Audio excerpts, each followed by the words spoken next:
Good evening, bloggers.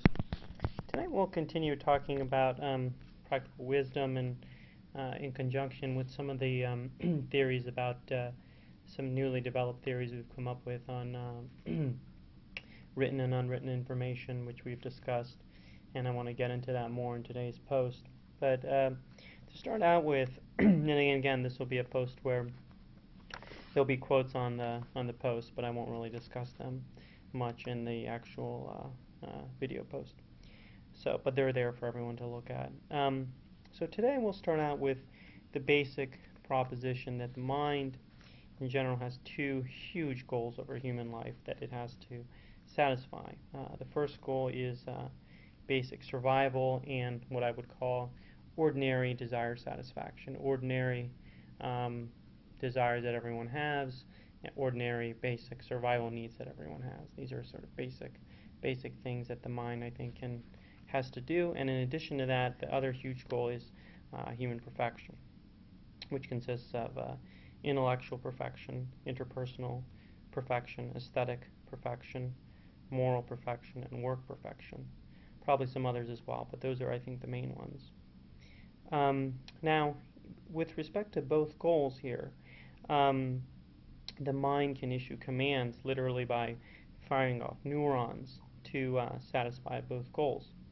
And basically, I think to the extent that one can generalize about these matters, I think mind is in general makes very few errors with respect to basic survival and even basic desire satisfaction in most people.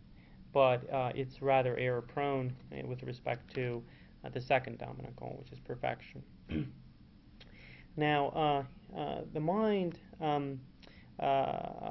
with respect to both of these goals, they're both important, but I would say that they're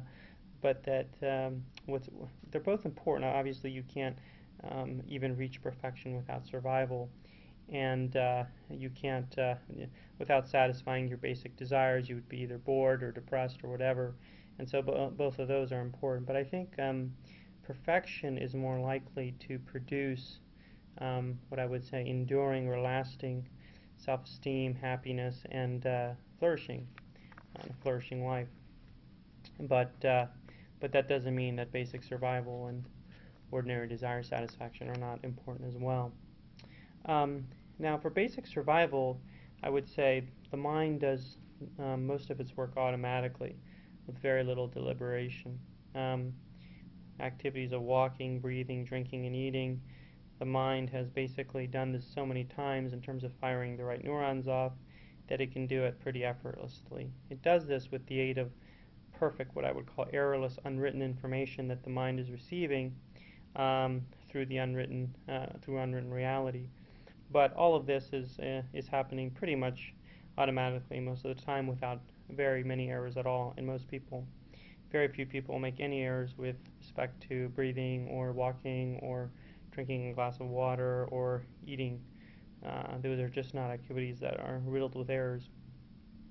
And I think part of that, again, is the habit, but also part of the fact that these are basic survival needs that are fixed in the species. These are the need for water, food, oxygen, avoiding collisions or falls. All of these things are not changing in terms of being human needs, and they have not changed in eons.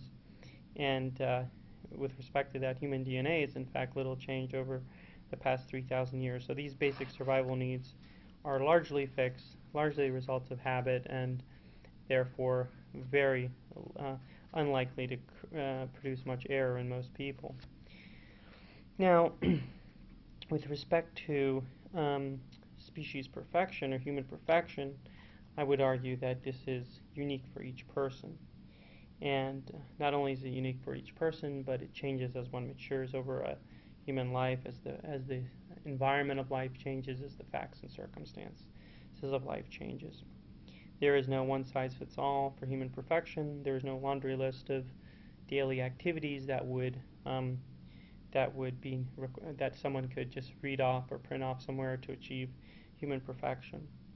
Now, what I want to focus on, those are sort of introductory comments, but what I want to focus on today is this notion. Is I think various the philosophers that we've read, Spinoza, Aristotle, Plato, various other philosophers have all said generally that human perfection is attained or at least pursued or at least approximated uh, by the activity of structuring one's life uh, according to what's typically termed a rational design.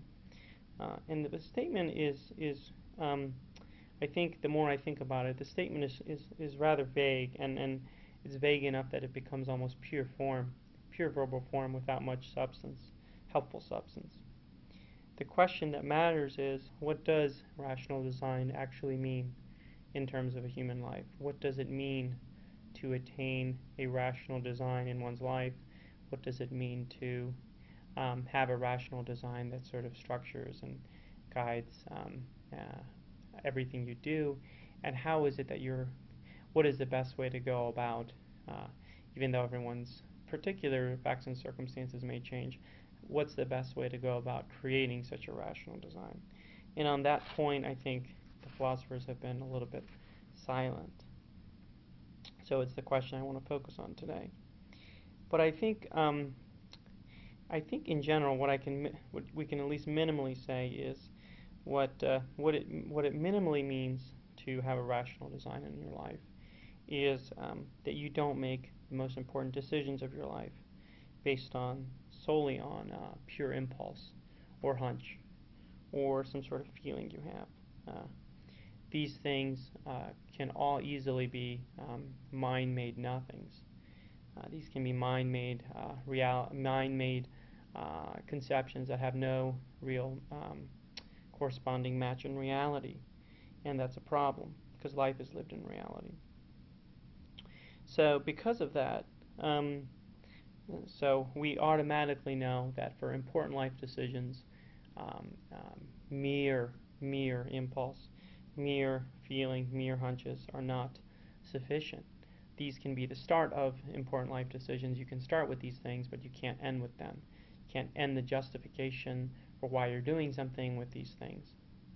But of course, again, these comments are meant to apply to important life decisions. What you eat on a certain day, what you wear, what movie you watch in a day can all be subject to impulse or hunch, and it's just no big deal to do that. Um, Now, on a more positive level, I think what it positively means to live your life according to some rational design is, in my view, is to gather and use as much information. The key point is information. The key term here is information as you can to make important decisions in the best way that you can, in the best way that seems reasonably likely to lead to a good outcome. And the preference always is for unwritten information that you're receiving through your senses. Um, Written information that you're receiving either by reading or learning or hearing someone say something to you always needs to be verified by what you're seeing and perceiving through unwritten reality.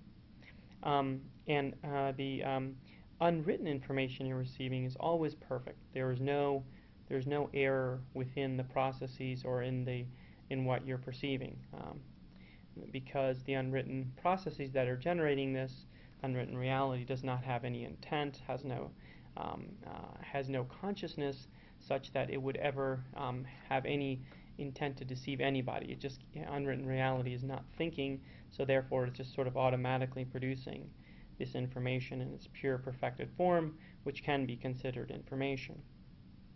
Now, as opposed to that, written information, whether read in a book or heard somewhere from someone else, some advice someone gives you or whatever, some conversation you have, all of that written information is produced by written creatures who can either, there's really four outcomes. That written information produced by written creatures can either get things right, can make errors unintentionally, can lie and deceive, or can string together words that say nothing. So again, when written creatures produce written information, they can either get things right, make errors unintentionally, lie and deceive, or string words together and say nothing.